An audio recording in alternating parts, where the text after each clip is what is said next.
رمضان کی تیاری کا بہت اہم حصہ یہ ہے کہ ہم چاند دیکھنے کی تیاری کریں، کیونکہ نبی صلی اللہ علیہ وسلم نے فرمایا ہے اذا رأیتم الہلال فصوموا واذا رأیتموہ فافطروا فان غم علیکم فصوموا 30 یوما، جب تم رمضان کا چاند دیکھو تو روزہ رکھو، اور جب شوال کا چاند دیکھو تو روزہ افطار کرو، اور اگر مطلع ابر آلود ہو تو 30 روزے پورے کر لو۔ تو صوموا لرؤیتہ وافطروا لرؤیتہ، اس کو دیکھ کے روزہ شروع کرو، دیکھ کے افطار کرو، یعنی رمضان کا اختتام بھی چاند دیکھنے کے ساتھ ہونا چاہیے۔ تو ہمیں رمضان کا استقبال کرنا ہے چاند دیکھنے کے ساتھ، اور اس کے لیے آج آپ اپنے سب گھر والوں سمیت کوشش کریں گے کہ چاند کو دیکھ کر روزہ رکھیں، اور جب دیکھیں تو نیت اور سوچ یہ ہونی چاہیے کہ میں اس وقت نبی صلی اللہ علیہ وسلم کے حکم پر عمل کر رہی ہوں۔ بہت سے ذہنوں میں یہ سوال پیدا ہوتا ہے کہ سعودی عرب میں روزہ ہو گیا ہے، کینیڈا میں روزہ ہو گیا، دبئی میں روزہ ہو گیا ہے، آخر ہمیں کیا ہے، ہمارا روزہ کیوں نہیں ہوا؟ اس کی وجہ یہ ہے کہ ہم نے ابھی چاند نہیں دیکھا، تو چاند دیکھے بغیر ہمیں روزہ نہیں رکھنا۔ تو پہلی چیز کیا ہے؟ ہمیں چاند دیکھنا ہے، چاند دیکھنا ہے، اور اگر بادل ہو تو اس کا بھی آپ نے فرمایا کہ پھر فَأَكْمِلُوا الْعِدَّةَ 30 کی گنتی پوری کر لو، ٹھیک ہے، 30 کی گنتی پوری کر لو، یعنی شعبان کے 30 دن کر لو، تو ہمارا 30واں دن شروع ہو چکا ہے، تو اب اس کے بعد 31واں کوئی نہیں ہے۔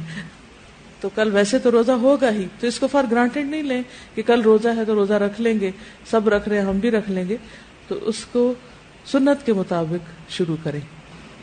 اس کی کیا وجہ ہوتی ہے کہ سعودی عرب میں چاند نظر آ جاتا ہے اور ہمارا نظر نہیں آتا؟ ٹائم زون کا فرق ہونے کے علاوہ آپ دیکھیے کہ چاند کب دکھتا ہے؟ جب سورج ہوتا ہے یا نہیں ہوتا؟ نہیں ہوتا۔ سعودی عرب میں سورج ہم سے 2 گھنٹے بعد غروب ہوتا ہے، یہ معلوم ہے نا آپ کو، یعنی 2 آورز کا ڈفرنس ہے، ٹائم ڈفرنس۔ تو 2 گھنٹے پہلے، یعنی اس وقت اگر 7:15 بجے سورج غروب ہو رہا ہے تو ہمیں 5:15 بجے چاند دیکھ لینا چاہیے۔ نظر آئے گا؟ کس کس کو نظر آئے گا 5:15 بجے چاند؟ نہیں نظر آئے گا، لیکن بائی دا ٹائم چاند سعودی عرب تک پہنچے گا تو وہاں کیا ہو چکا ہوگا؟ 7:15 ہو چکے ہوں گے، مغرب ہو چکی ہوگی، اور مغرب سے تھوڑی دیر پہلے وہ اگر چاند دیکھنے کی کوشش کریں گے تو انہیں چاند نظر آ سکتا ہے، جو ہمیں نہیں آ سکتا۔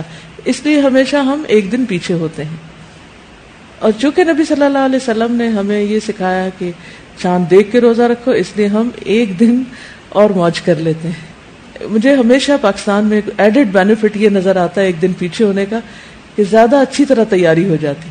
لاسٹ مومنٹ تک بھی ہم تیاری کرتے رہتے ہیں، لیکن ساری تیاری مکمل نہیں ہوتی۔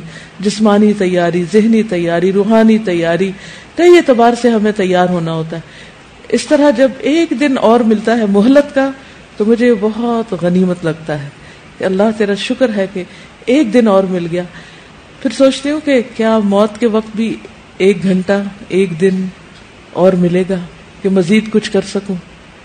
تو اس کے لیے مجھے آج ہی کچھ کرنا ہے، اور رمضان کا مہینہ تو نیکیوں کا موسم بہار ہے، اس لیے زیادہ سے زیادہ اپنے بیگ پیک کرنے ہیں۔ دیکھیں، جب آپ دنیا میں کسی سفر کے لیے روانہ ہوتے ہیں تو عموماً کیا ہوتا ہے، آپ ایک محدود سامان ساتھ لے جا سکتے ہیں۔ مختلف فلائٹس پر 20 kgs 25 kgs 30 kgs کی اجازت ہوتی، کچھ فلائٹس پر 2 بیگ لے جانے کی اجازت ہوتی، کچھ پر اسٹرکٹلی صرف 1 بیگ لے جا سکتے ہیں۔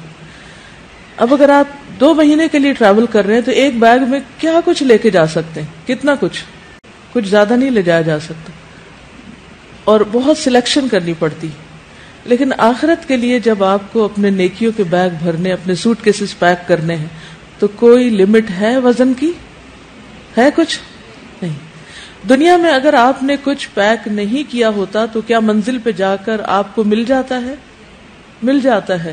مثلا یہاں سے اگر آپ دبئی جا رہے ہیں تو پاکستان سے زیادہ اچھی چیزیں مل جائیں گی۔ آپ اپنا ٹوتھ پیسٹ لے جانا بھول گئے، آپ ٹوتھ برش لے جانا بھول گئے، آپ ٹاول لے جانا بھول گئے، وغیرہ وغیرہ، تو کیا ہوگا؟ آپ ہمیشہ یہ سوچتے ہیں اچھا نہیں بھی سامان رکھا جا سکتا تو کوئی بات نہیں، وہاں پہنچ کر اور نئی نئی چیزیں لے لیں گے، اچھی چیزیں لے لیں گے۔ تو آپ کو کوئی غم نہیں ہوتا گھر پہ چیزیں رہنے کا، کیونکہ وہ گھر پہ ہی چھٹی ہوتی ہیں۔ لیکن آخرت کے بیگ میں، آخرت کے سوٹ کیس میں اگر آپ نے چیزیں نہیں رکھی پوری، تو کیا وہاں آپ کو کچھ مل سکے گا؟ کوئی اور دے دے گا جس چیز کی ضرورت ہوگی؟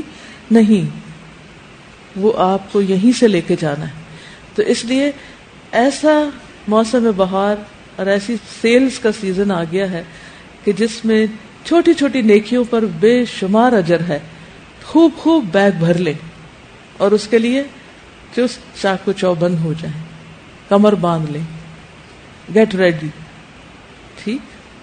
اور کیا کیا کرنا ہے آپ کو، اس کا آپ کو اس کتاب سے کرنے کے کام کے تحت بہت کچھ مل جائے گا۔ تو میں یہ چاہوں گی کہ آپ اس کا صرف ایک بار نہیں، کئی بار مطالعہ کر لیں، تاکہ کوئی کرنے کا کام رہ نہ جائے، کوئی بھی سامان پیک ہونے سے چھوٹ نہ جائے۔ آخرت کا سفر تو ہمارا ہر وقت جاری ہی جاری ہے۔ کس کس کو چاند دیکھ کر دعا پڑھنی آتی ہے؟ الحمدللہ سب نے زبانی یاد کر لی۔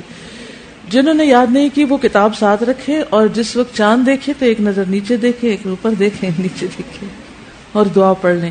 اللہم اہللہ علینا بالیمن والایمان والسلامتی والاسلام ربی وربک اللہ۔ یا اللہ ہم پر یہ چاند امن، ایمان، سلامتی اور اسلام کے ساتھ طلوع فرما۔ اے چاند میرا اور تیرا رب اللہ ہے۔ یعنی ہمارے اور چاند کے بیچ میں ایک چیز کامن ہے کہ دونوں کا رب اللہ ہے۔ یعنی چاند ہمارا رب نہیں، کیونکہ کچھ قومیں چاند، ستارے، سورج ان چیزوں کو پوجتی ہیں، تو ہم ان کو نہیں پوجتے۔ یہ تو صرف اللہ کی نشانیاں ہیں جو ہمیں اوقات بتانے کے لیے اور دیگر فائدوں کے لیے دکھائی گئی ہیں، ورنہ اصل چیز یہ ہے کہ ہم سب کا رب اللہ ہے۔ جیسے ابراہیم علیہ السلام نے چمکتے چاند کو دیکھ کر سوچا کہ شاید یہ رب ہو، لیکن جب غروب ہوا تو کہا کہ یہ رب نہیں ہو سکتا، تو وہ رب نہیں۔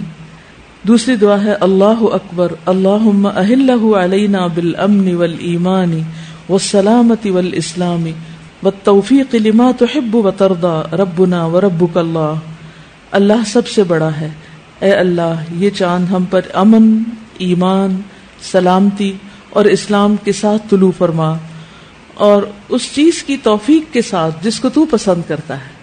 یعنی ہمیں اس مہینے میں ایسے کام کرنے کی توفیق دے، اور نہ صرف یہ کہ اس مہینے میں بلکہ سال کے ہر مہینے میں، کہ جس سے اللہ سبحانہ وتعالی راضی ہو جائیں۔